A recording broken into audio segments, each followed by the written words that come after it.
So I'm Chris Kittle, again, Academic Outreach and Innovation. I hope, thank you for coming, Haley. We have Lisa Johnson-Schell here again to talk to us about research for writing papers, rubrics for research papers. We'll get there. And we're going to we're going to go ahead and get started off. If y'all are not in Pullman, did y'all receive the handouts to print out? You did? Perfect. And we'll do another follow-up to make sure everybody has the digital copies, including the presentation and some empty rubrics for y'all to do. So welcome, Lisa. All right. Well, thank you, and welcome to the new people. And then I see a lot of familiar faces, both here in Pullman and at WSU Tri-Cities.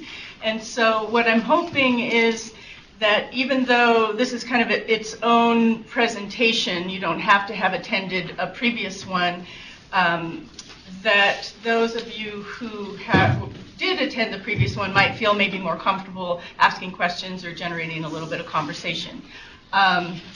So I'm going to try to do a little bit of a linear presentation, although that's kind of a challenge for me. So that will be one of those things that you might want to ask questions, bring me back if I kind of wander off the topic. And not really off topic, but sort of off the linearity of the presentation here. So rubrics for research papers. I'll just start by reiterating that a rubric is pretty much just an articulation of a set of criteria that you have in mind for leveling an evaluation on something, right? So the way we use rubrics in our educational system is to evaluate student work. And we can evaluate student work both formatively, informatively, by giving them information for improvement. We can evaluate student work summatively by giving them a grade, which sort of labels the work. But the rubric is designed for us to externally articulate, explicitly articulate what the criteria we're using are. And for most students, it's really helpful because that way then they don't have to read our minds. When people say that they don't use a rubric, what they really mean is they don't use a rubric that they've articulated outside of their head. If you are evaluating anything, you're using a rubric. It might be in your head instead of outside of your head. The benefit of being outside of your head is that students then can see what you're thinking and then can hopefully map what they do to what you have determined that you most value. So that's why rubrics are really important. So I want to start with kind of a negative example. Sometimes I like to work from negative examples because I think as academics we're really good at taking things apart, really good at analyzing things. So here's the negative example. I'm going to try to put it up on the document camera here. And this actually, we're kind of going to work towards the middle where it's highlighted here. This example comes from a standardized assessment for students. And the direction here is think, pair, share. And that's just something that certain teachers might have students do as kind of a collaboration. Think, pair, share your findings to help you consider your ideas. So in that particular think, pair, share directive, your findings kind of assume that students have done some research. Narrow your focus and generate a research question. So that's this directive. In the same directive, draft a working thesis that answers your focus question and that can be used as a guiding factor to guide your research. This kind of directive is actually more common than we would like to see. But what's going on here is several things are being requested simultaneously that are actually a process that's very different depending on the kind of research you're doing and that cannot be done all at the same time. So for example, if you generate a research question and then draft a working thesis, you've essentially drafted a thesis to a question you haven't had time to research the answer to. And what we end up with when we do that, and there are research requirements that say this, you end up with the diatribe. And I don't know how many of you have assigned a research paper to students where you end up with a diatribe, because what they do is they choose a thesis that already establishes something that they believe to be true. And they do it because the linearity of how it is presented to them actually precedes the research that they need to do. And that's what this directive does that's so confusing. So to draft a working thesis that answers the focus question before the research has even happened is completely out of the linear sequence of how most research works. And then it says that can be used as a guiding factor to guide your research. And I would say it's not a good idea to use a thesis to guide your research. It's probably a better idea to use your research to guide a thesis. And so it's really important to start thinking in these terms so that we don't end up with students who very often want to gravitate to a topic or a thesis that already claims something they believe to be true. And one of the ways to wrestle them out of that is to change the sequence of how we do this. So I want to look at different kinds of research. Document camera, go off now.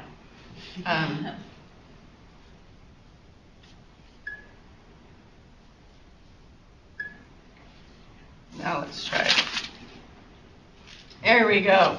Okay, so I want to look at the different kinds of research that different disciplines or different courses might ask students to do, and think about how the difference. Christy, I'm going to need you to oh, I have my own. Never mind. I'm in control of my own destiny here. Okay. The different kinds of research process types there are, and which of the types we might see in particular disciplines, or how a particular instructor, regardless of the discipline, might expect students to do research. So there's an inductive research process. There's a research report. There's a deductive, persuasive, or argumentative essay process. And there might be a report that leads to an inductive question that leads to a deductive conclusion. So we're going to sort out what this language is and why it matters in terms of how we create rubrics for research papers. All right, here are other combined research process types. And I've used these colored symbols because I think they do a nice job of giving us some sort of visual attachment to how these processes are different. And Christy, did they have these in their handouts? Yes. Okay, so I'm going to keep moving forward then. All right, so let's start with an inductive process. And this would be a potential rubric. And we're going to move from rubrics that are already filled in to rubrics that are not filled in rather than the other way around, just to sort of give you some grounding in how a rubric works. So if you're asking students to do inductive research, you might be asking them to start with a reasonable conjecture, which is different than starting with a thesis. And scientists tend to ask students to do this, where in the humanities we might ask them to start with a thesis instead. And this is important to keep in mind because most students are taught to write by English teachers. That's how we do it in high school. English 101 is by and large taught by English teachers. And so we tend to think about argumentation in a particular way, but it's not the only way to think about argumentation. This is one way to think about it. This is one way that scientists often think about it. So it's important that we look at these different epistemological or ways of knowing in terms of argumentation and decide which ones you're asking students to do and make sure your students know that. So in an inductive rubric, and please challenge me, raise your hand, question me at any point if you feel like I'm saying something that you have experienced to be untrue. So it starts with a reasonable conjecture and uses data and ideas as evidence to establish the conjecture as true or not. It would apply knowledge then coming from that evidence or data to reach a conclusion. It would analyze and interpret data and ideas from experiment and sources and reach a result that creates new knowledge. This is probably what you're asking students to do if they start with a conjecture. So, and a conjecture is different from a question, and we're going to talk about that in just a minute. So, and because one of the things that can happen with a conjecture, otherwise known as a hypothesis, is your evidence or your research or your experimentation may disprove it rather than prove it, which is not what you would do in a thesis-based argument. You would not make a claim and then work to disprove it. That's doubtfully what's going to happen there. So what I want you to see also in this rubric, and you'll see this repeated as we look at the different types, we've sort of mapped it out with struggling, achieving, and mastering with an arbitrary set of numbers of what would be the scoring on this if you're actually going to use a rubric to use a numerical score for students. And so in this particular inductive rubric, we've decided that the thing that's worth the most points is about where the two things worth the most points are at the top and the bottom. This idea that they have a reasonable conjecture and that they reach a result that creates new knowledge. And so we've weighted those things with the most number of points. And this will be repeated in each one of these rubrics, so when we come back to the end, we can talk about the math if you're curious about that. All right, so here we've actually done the math, and I'm going to kind of move through it, but it's simply a percentage of the total, which maps out at the bottom. All of those things would be how you would use this thing to grade, right? So that the mastering is 100% of the points. Even though it's 150 points, it's 100% of the points. The achieving is 66% of the total points, and then the struggling is 33% of the total points. How you map that to a grade is your own decision, and we can come back and talk about that as I move through this. All right. So the next thing we often ask students to do when we ask them to do research, and again, the main point I'm selling here is that you know the kind you're asking them to do, and they know the kind you're asking them to do, and you use the sort of language that helps them be clear about this, would simply be an informative report, which is to not make a conjecture, just to choose a topic. They might ask a question, and their information that they're seeking out might answer the question, but that's very different than making a hypothesis or a prediction or a conjecture and using the paper to demonstrate the evidence that proves or disproves that conjecture or proves the claim in a thesis. So in terms of an informative rubric, you might map out the things that are important here. These are the criteria for evaluation, is it has a good focused topic or a good guiding question that answers it. And the reason that I put that in quotations is the definition of good is something that you might have to articulate for them. And as we go through these to the empty rubrics, we'll actually, hopefully if we have time, generate some of the language which specifies what you mean by good. What is a good focused topic? What is a good guiding question? You know, your determination when you're evaluating a student paper is to let them know if it's good or not, and it really helps them to know what you think good is. An informative report might also summarize relevant literature, data, and ideas, present analysis and interpretation of others. It's not making a claim, it's not proving anything, right? And so one of the things you may notice with students, if you've asked them to do a conjecture or asked them to make a claim, some of them might do this instead. They might just do a report. And that might be because that's something that they have a greased wheel for, that they've been asked to do reports. Mm-hmm. And so then part of your evaluation moves them in the direction of seeing that in an inductive, if they've done if you've asked them to do a conjecture and they've done this, show them the pieces that are missing for what you were really after when they just reported information. This is great. You told me all about American wedding traditions. I now know why people wear a white dress, and I now know why they, have ring bearers, but I don't know why you're telling me this. So a report may just give you information. There's the rubric, right? The exact same thing. You've got your criteria that you've decided are the really components or ingredients in this thing, right? Simply lists what you would expect in one of these. That's what creates the ultimate criteria. And then now all this does is sort of map again to more points. This is not doing any sort of descriptive language yet about what good is. And then now we're to deductive. So the deductive research paper is the one most commonly found in the humanities. This is the one where students start with a claim, right, in the form of a good thesis.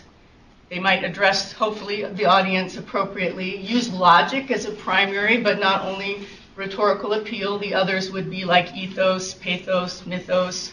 But what we really usually want in the academy is a logical defense of a claim. I mean, we see that you can be a very persuasive rhetorician using other claims, but in the institution we want evidence-based logical claim support. It includes maybe the unique perspective and conclusion of the arguer, might not, but applies known evidence and knowledge to reach the conclusion. So this is what a deductive process looks like. And keep in mind, though, again, the important thing about this one is the research has to have happened prior to the establishment of the claim. And one of the things we find often when students are assigned maybe a deductive or thesis-based research paper and given a couple of weeks or 2 or 3 weeks to do it, it's very hard to do enough research to prove a claim in that short amount of time. So that's that. There we go with our points. Oh, why am I stuck here? It's a really important slide. Oh, okay, there we go. All right, so here would be where these things are working together, which is often how the linearity of this might actually work, right? Where a student goes and researches something, they find out all the information on American weddings because they really don't know anything about it. Then they might make a conjecture based on that, where they ultimately then, after they've answered the conjecture or proven or disproven, then they're ready to make a claim. They make a claim about American wedding traditions, and then they defend it. So that would be how all of these three processes might work together. And I think what's important to see these three processes is to also recognize the amount of time it would take. We talk a lot about, in teaching writing, scaffolding assignments, so that students are asked to do things in sequenced stages. Because if we don't, sometimes we find, as I did yesterday when I was tutoring a student in the Writing Center on a paper for History 105, is that at noon, with a paper that was due at midnight, she had a thesis, but she really hadn't done any of the research yet. So scaffolding it with these stages that maybe even are enforced in terms of due dates, although that's not necessarily the topic of this conversation, could help a student move through each one of these, or maybe just move through 2 of them, depending on the kind of argument that you're wanting. Again, these are the scoring examples of how students would get points for these things. Some people with rubrics are interested in how to do the math, so we can talk about that. Now, we're kind of to the point where I wanted to invite you to help me define some of these categories, right? So if you have any questions, let me take a minute, maybe even a breath, to stop from the first explosive blather about this and see if anybody has any questions or concerns or challenges or anything they want to add before we move to this.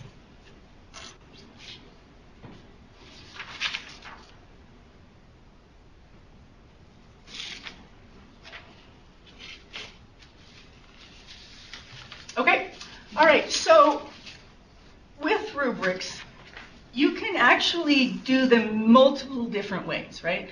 There's a rubric that simply does this and then expects students to maybe know. But for the most part, I would argue that at the very least, we would want to do something called a single point rubric. And at the very most, we'd want to fill in all of these cells. So let's start with the single point rubric, which would mean filling out the language for achieving on this particular rubric. And I'm going to switch now to the document camera, if it'll let me. Oops.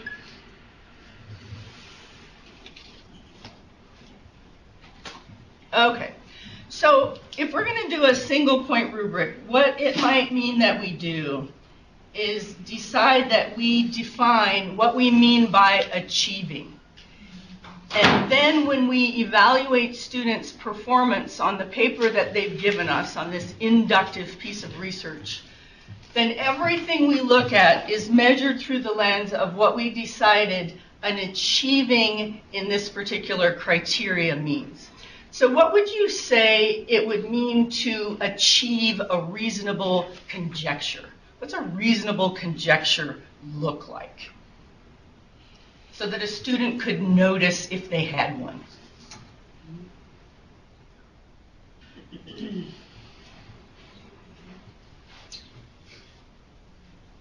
Something that can be supported by evidence? Something that can be supported by evidence, okay? So a reason can be supported by evidence, right?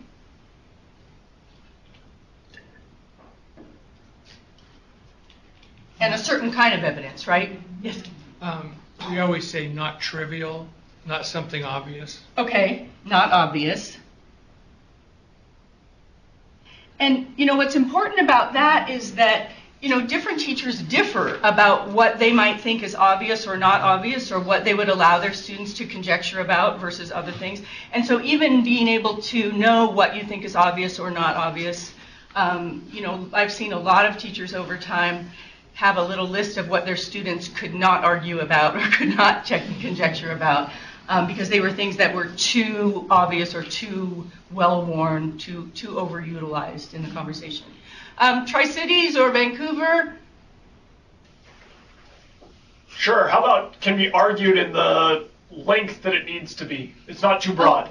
Yeah, absolutely. So the scope of the assignment, right? That one's huge.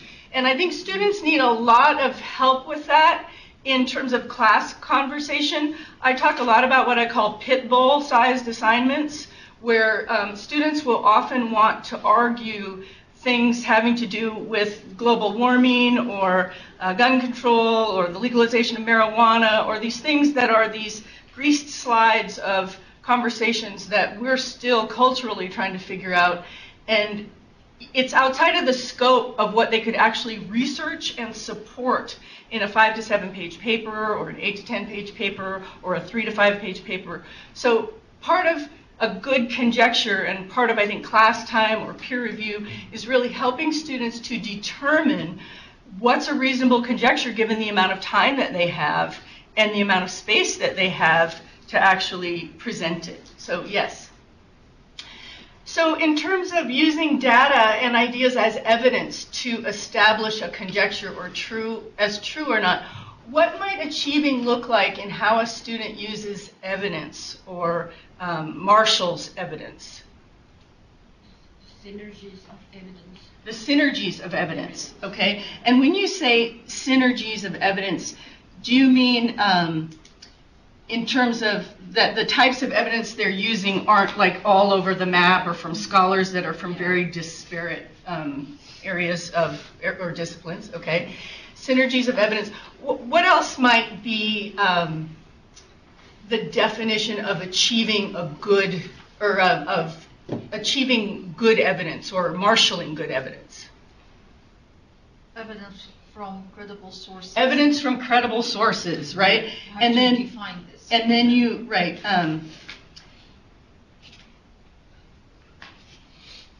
And then that's a huge one in terms of class conversation, is what is a credible source? Right. And depending on whether you're teaching a 100 level or a 400 level, you might spend more time on that or less time on that. By the time students are at a 400 level, you might be expecting them to understand what a credible source is.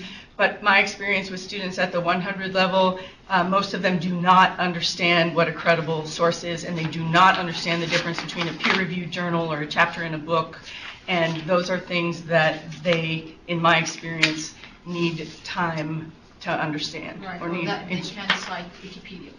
Exactly, Yeah. right. And that, but you know, one thing they can do with Wikipedia is at least go to the sources, right? I took a student through that route the other day who was in the writing center, who was writing a paper and really was sort of at a loss about what a peer-reviewed journal would be. And so we just started at Wikipedia and went to the sources and then followed the map of the sources. And then in each source that we found, we went to the works cited page. And then finally she started to understand. But what's really interesting to me is it's a couple days before the semester is over.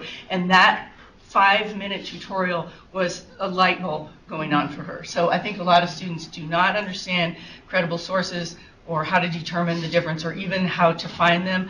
I'm not saying this is instructors' faults necessarily, because we all know students sometimes are not listening to us, but even sort of recommending that she go to see a reference librarian was kind of like, oh, okay. Anything else you could think about what would determine for you whether a student was achieving the goal of marshaling good evidence? Non-biased interpretation of the Okay, data. okay.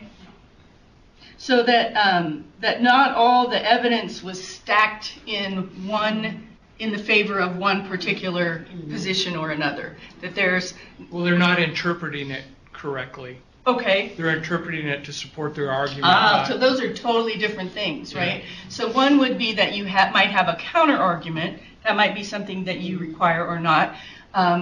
And the other would be that you're not using the evidence and using your own interpretation. I think a lot of us find the other thing would be evidence that is actually relevant to the argument. Mm-hmm. We all see students that pull it in, by the hair. It's like, oh, here's some evidence because I got it out of a cited or a peer-reviewed journal, and so I can cite it as absolutely nothing to do with supporting the overall claim. And part of that is I think they start to see the forest for the trees or the trees for the forest, and they have trouble backing up and realizing that, yes, you have cited a source. Yes, you have cited a source from a credible journal. It has nothing to do with the point that you're making or the question that you're asking. Yes?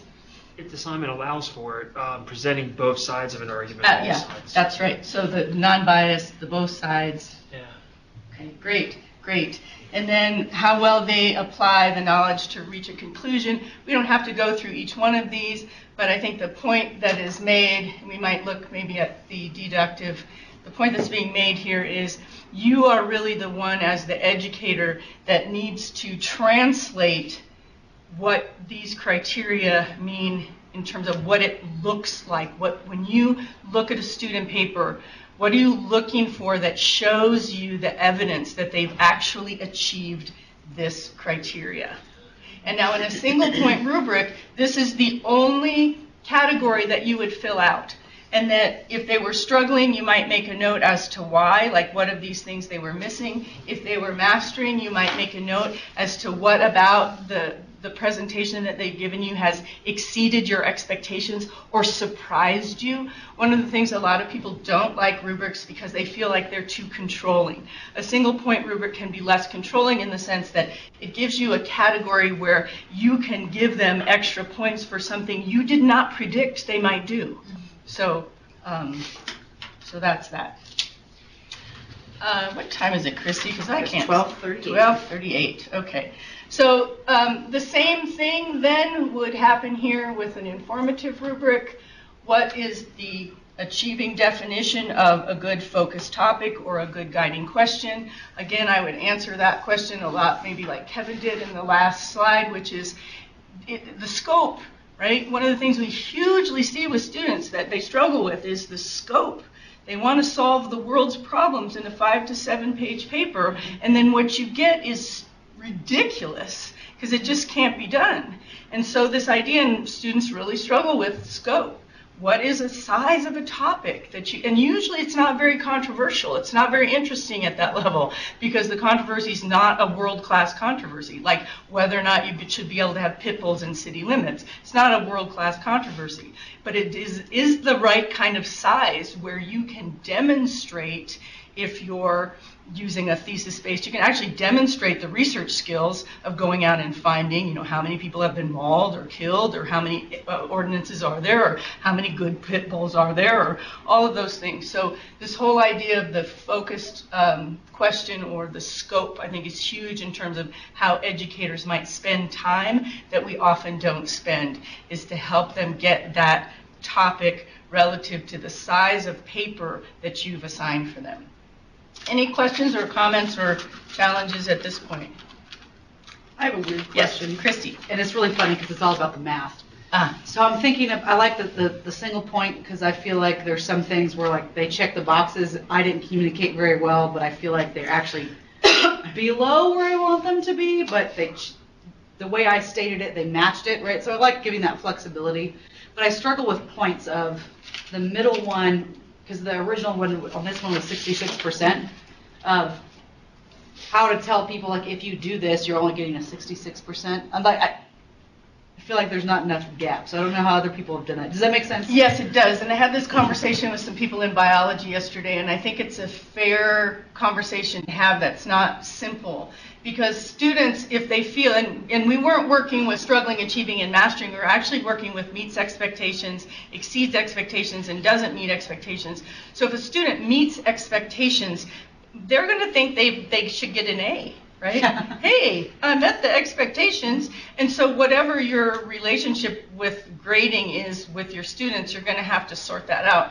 One of the things we came to with the biology people is that maybe the exceeds expectations would be an extra credit category. But then with a different faculty member, she didn't care whether they got an A or not. She thought A's were really something that you should not dispense liberally, that they truly mean on an absolute scale, that you've done above and beyond the call of duty, and that if you're just achieving, that's more like a B or a B+. And I would say that is a personal relationship between you, the student, and how you view grading. What about meets minimal expectations? Meets minimal expectations? As the middle one. Well, you might be then Yeah. as opposed to like Exceeds minimal expectations. yeah, exceeds basic expectations. Whichever But then another word. what's really fun about noticing this is you've gone from a 3-point scale to a 5-point scale, and a 5-point scale is what we always deal with anyway, which is A, B, C, D, F, right? I would say that on struggling, though, as an educator, I would never give a student an F for struggling. I would give them an F for not doing it, or for doing it so absolutely not the way that they were asked to do it. But struggling, I would give at least credit for that. Yeah. So that's a good question. And then it really have to do with what do you think grades mean, and are you willing? Yeah. So I wanted to make a suggestion. Instead of achieving, developing. So you have struggling, developing, and mastering, where then mastery would be they did everything at the highest level, whereas developing is above struggling, but yeah. Yeah, absolutely. Or you could have struggling, developing, achieving, something else, mastering. And everything that is up to you. And I think the thing that if you like that, and I like emerging developing, which is emerging sort of puts a nice spin on struggling. Although some people would be like, no, I'm not going to tell them emerging when they're struggling, because they're not. It's just, it depends. And what I like about rubrics and what I think are important about rubrics is that they're tools that are used by educators that have particular philosophies of education, and that's why you have to make your own rubric, or make your own rubric in conjunction with your students, and not just use one that's been handed to you by someone else, because a rubric embeds a set of values, and they have to be your values. And if your values say that you think the language of developing is more appropriate, then by all means use that language. And if you think no way in a 100 or 200 level class is anybody going to be mastering this, then don't use that language.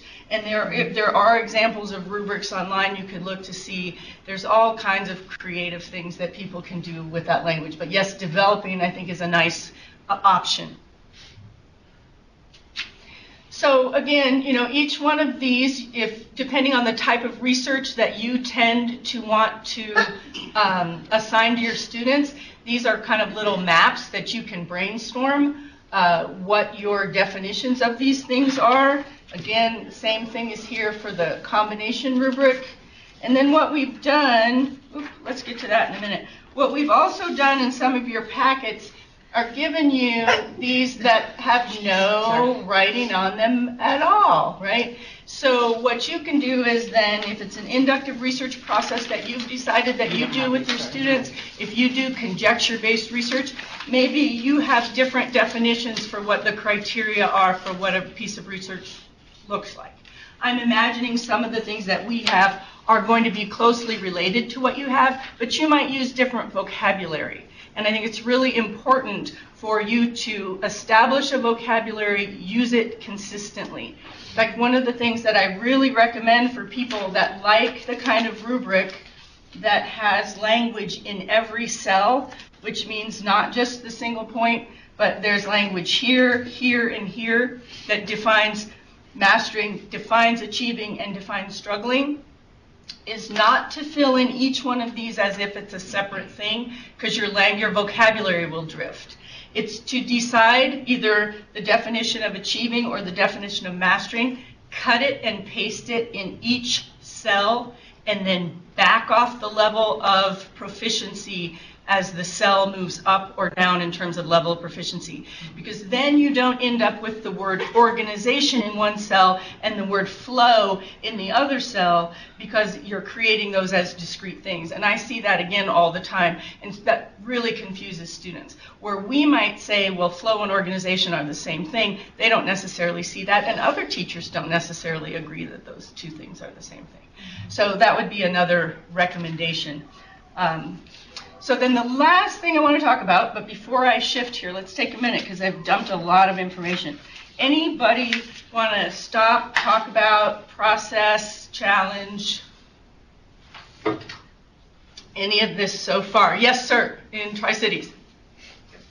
On the rubric, wouldn't you want to also have categories for grammar, length, and format? Well, you know, we do actually have. Yeah. Okay. So what I like to do, and you can decide whether or not you want to do this, but I really advocate for this. I advocate that when there are things that you are evaluating that are not central to the core instruction of the course. In other words, if you're not teaching grammar, if you're not teaching citation, that you actually do not give them points for that in the meat and potatoes section of the rubric, but rather you acknowledge it as worth nothing. It's expected. It's expected that you know how to write in English when you are creating this research paper, and that's worth no points at all. However, if you distract the hell out of me with all of your mistakes, I'm going to take some points out of that. Or if you modestly distract me because of your modest amount of mistakes, I'm going to take some points away from that. So that distraction ends up in a subtraction, rather than getting points for what we wish students already knew. Now, we know we can't make the assumption that they already know those things, because we see students all the time that had the last grammar class when they were in the 8th grade or the 9th grade, and we learn by repetition. And so that if they haven't had that repetition or they haven't had that instruction, we find that they do not know how to write complete sentences, that they do not know how to properly punctuate. If you're not teaching it in your class, though, don't give them points for doing it. Take away points that help them see the difference between the mastery in the content or the meat potatoes in your course and what's getting in their way, because they're not taking the time to go to online tutorials, to get a private tutor, to go to the writing center, or do whatever work needs to be done to bring them up to speed on the fundamentals of writing in the English language. Now, with international students, you may decide that you're not going to take as many points away for the distraction of language interference, because you realize, or you should realize, that learning to write in another language is an astronomically challenging task, and it's not the same for native speakers who ideally have been learning to write all their lives. But for first-generation college students, they may not have had exposure to the English language in the same way that students who've got grammar instruction and good textbooks. So keep in mind your context, but I would argue that for things that are right or wrong, or are not part of the meat and the potatoes of the content of the course, they occupy a separate rubric. And so for citations, unless you're teaching citations, that might be neutral. I expect them to be correct. It's not that hard. The cognitive heavy lifting of correct citation is not that hard. It's tedious. Nobody wants to do it, but you still can do it. You can open a book or you can go to a website, you can figure it out, and so that you would take away points. That's how I would deal with that. What do you think about that? She's asking me. Yeah. Yep. Yeah, sounds okay. Okay. Sounds good. Okay, all right. Well, you know, I think a lot of my growth as an educator comes when people are like, no, I don't like that at all, and these are the reasons, and then I move forward. So if at any point you really want to say, here's where I think you're really off base, then that gives me an opportunity to modify or moderate. But I like this because of that reason. The other thing I think we can do with rubrics, because another thing I see students or teachers often giving points for, and teachers often getting really bogged down in the tedium, is not just things that are right or wrong, but things that are part and parcel of the directions that you've given the students to follow. And so if you said, because if it's important to you, it's not important to everybody, if it's important to you that the student write between 5 and 7 pages, and they give you 4 pages, and you have to say, oh God, now how many points am I going to, no, don't. Don't think about how many points am I going to take off. Give it back. No, I asked for 5 to 7 pages. That took you this much time, right? One of the things we find that educators get resentful, they spend a lot of time because they come more than halfway, and their students aren't coming more than halfway. Mm-hmm. And so if you're spending all this time figuring out how do I grade this when I asked for 5 pages and they gave me 4, don't grade it at all. Give it back. I want 5. Thank you. Abu, yeah. So could this be made kind of a checklist that the students themselves can fill it and then attach it with the paper? Absolutely. In fact, I think the more agency that students are asked to utilize in this process, the better. So if it's a checklist that says, did I meet the page requirement of 5 to 7 pages, and they mark yes, right, then they probably, hopefully, have looked to see how many pages that they have.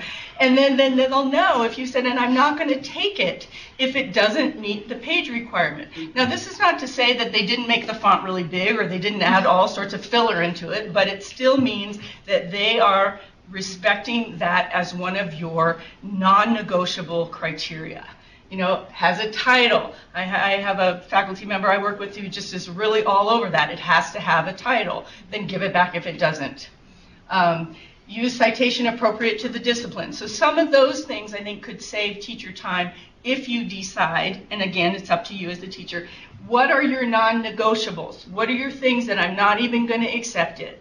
And then that teaches a certain discipline to students about following your directions.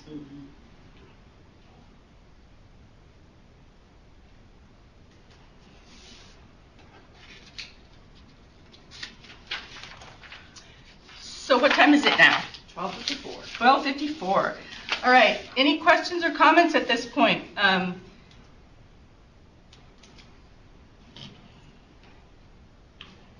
right. So what I'm going to do now is I'm going to talk about peer review. So a lot of us are like, peer review, it never works. Well, it never works if you have it be an evaluation instead of an observation. So what you can do with all of these materials that you've been given today is if you want students to help you in the process of vetting each other's papers for the quality of the research that they've done or the quality of the presentation, is you invite them into peer review as observers, right? Not as evaluators. One of the things we find in peer review all the time is that she can't tell me whether my paper is good or not because she's just as out of it as I am, or however that is. And to a certain point, that's true.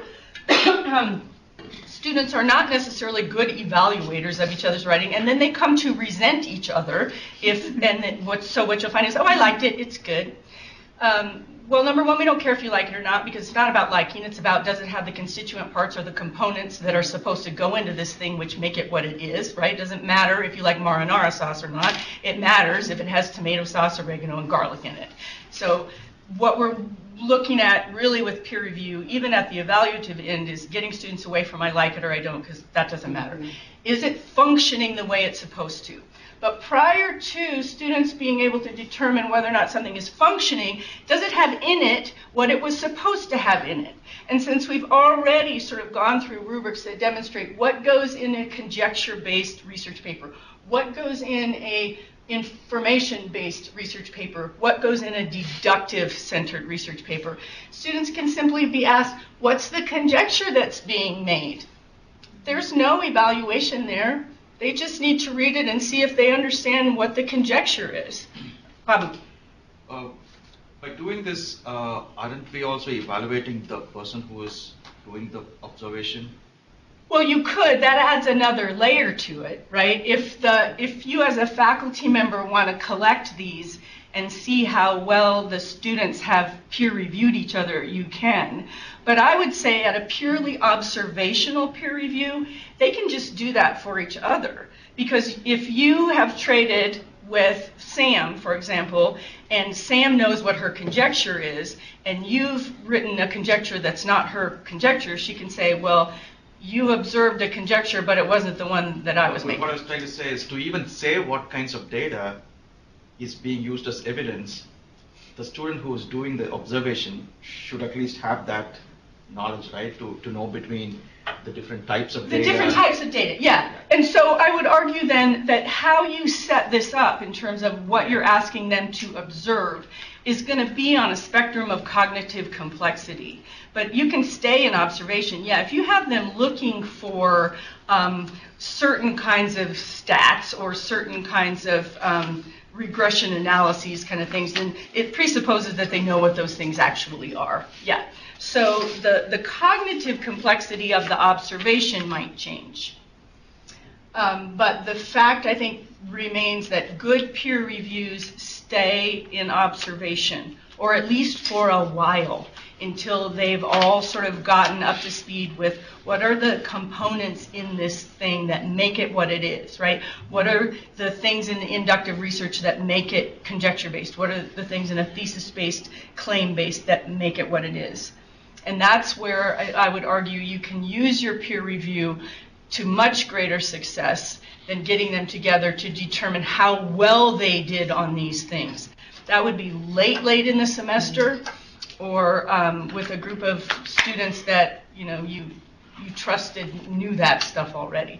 Usually the evaluative component is where the teacher comes in and where they have more trust for you in doing that piece of it. Sam. We actually do peer review in my senior class. Uh-huh.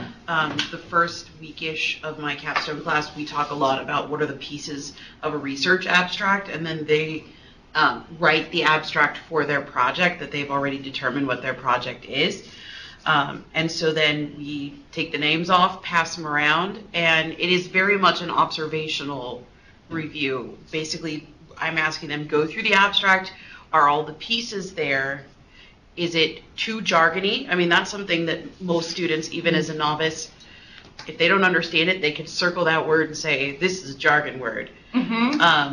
And that's really kind of what they're being asked to do. And if they have comments, they can certainly add comments to the side. Like, I felt like you were, missing something about your methods, or I felt you went into too much detail. But very explicitly, it's not evaluative. It's, is something missing? Is there something wrong based on what we've learned in class? And then anything else you want to say. Right, yeah, and that's awesome. And there's kind of a spectrum with that too. So for example, you could observe it's too jargony, or you could also observe that there are 20 words in one paragraph that are jargon. One is way more concretely observational. Right. One is more on the spectrum of evaluative. But just to notice that spectrum. Questions or comments? Because I think we're probably out of time.